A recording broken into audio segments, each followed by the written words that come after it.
Мунарбектин агайы эмнеге Парижге барган эмес?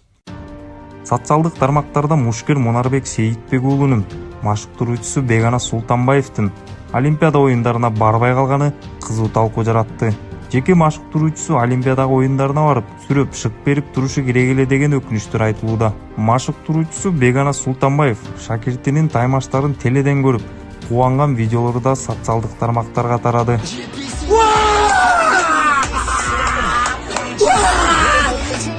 Бул окуя боюнча Маданият, маалымат, спорт жана жаштар саясаты министринин орун басары Айбек Абдумомунов түшүндүрмө берди. Мунарбек мушкерибиз көп күткөн Олимпиадага лицензияны ушул жылы июнь айында алды. Ал эми тренерлерди аккредитациялоо март айында эле жыйынтыкталган. Лицензиялык турнирлерге бир канча мушкер катышып, кимиси лицензиялары белгисиз болгондуктан башкы тренер аккредитациядан өткөн. Тилекке каршы жеке тренер гана эмес, улук тренер дагы Парижге бара алган жок, деди Абдумомунов.